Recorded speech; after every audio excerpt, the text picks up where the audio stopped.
Halo Pedekers, Indonesia dan Polandia merupakan dua negara yang memiliki warna bendera yang sama.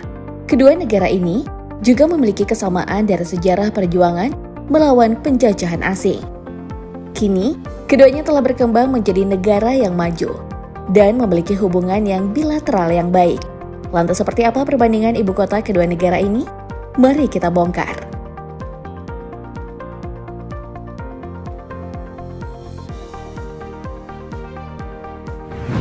Siapa yang tak mengenal Warsawa? Ibu kota negara Polandia ini terletak sangat strategis di pusat negara-negara Eropa Timur. Warsawa menarik perhatian banyak orang dari dalam dan luar Polandia. Jumlah penduduk kota ini juga telah mengalami perubahan seiring dengan perkembangan sejarahnya. Berdasarkan catatan dalam situs worldpopulationreview.com, Warsawa diestimasikan memiliki jumlah penduduk sebanyak 1,7 juta jiwa pada tahun 2023 ini. Angka tersebut meningkat hampir 3 kali lipat sejak Warsawa dihancurkan oleh tentara Jerman yang menduduki serta menjajah Polandia pada tahun 1944, di mana saat itu Warsawa dilaporkan hanya memiliki penduduk sebanyak 767.000 jiwa saja. Sementara itu, Jakarta sebagai ibu kota negara Indonesia merupakan salah satu kota terpadat di dunia, dengan jumlah penduduk sekitar 10,6 juta jiwa, berdasarkan data dari Badan Pusat Statistik tahun 2022.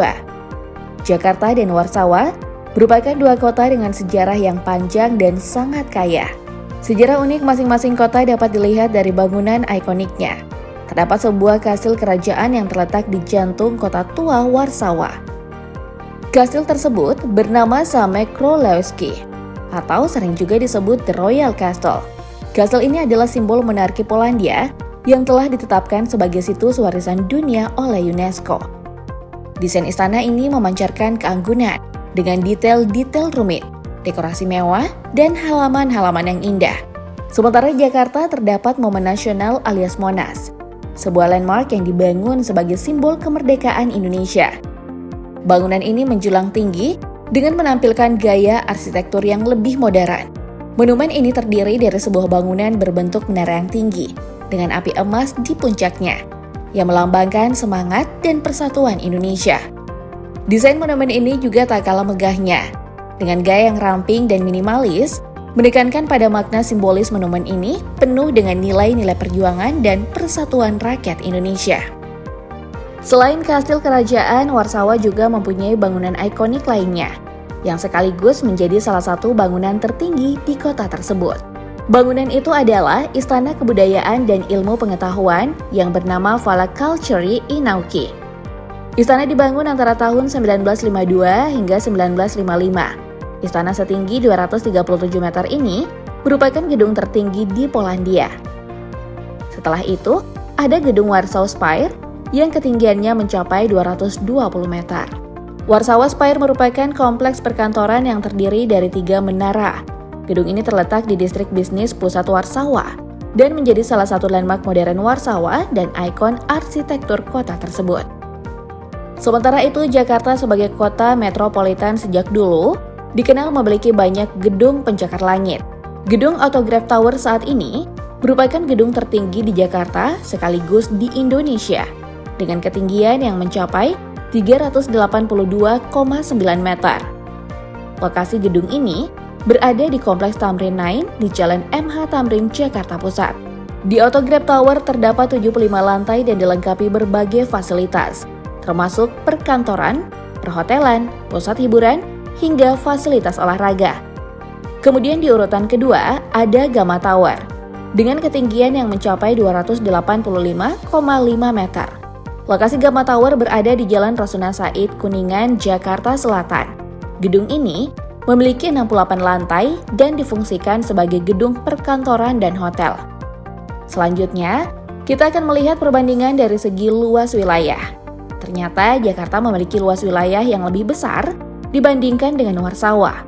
Warsawa terletak di tengah-tengah Polandia, di tepi Sungai Vistula, dengan luas wilayah administratif sekitar 517 km persegi. Ukuran ini menjadikan Warsawa sebagai salah satu kota terbesar di negara tersebut.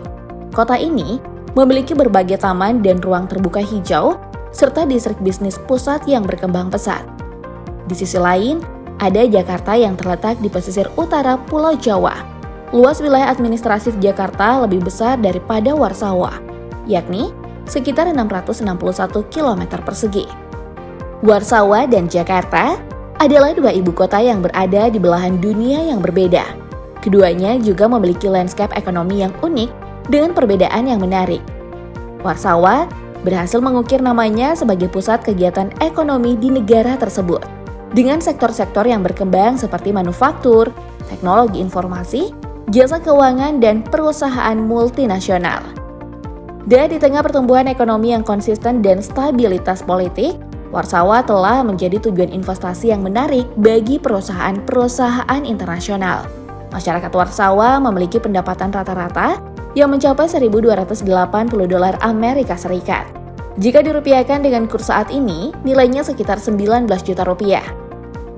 Angka ini menunjukkan sebuah tingkat kesejahteraan yang relatif tinggi. Namun Warsawa tak terlepas dari kesenjangan sosial yang ada, dengan perbedaan pendapatan antara orang kaya dan miskin yang masih perlu diatasi. Dan sementara itu, Jakarta menyajikan gambaran ekonomi yang berbeda.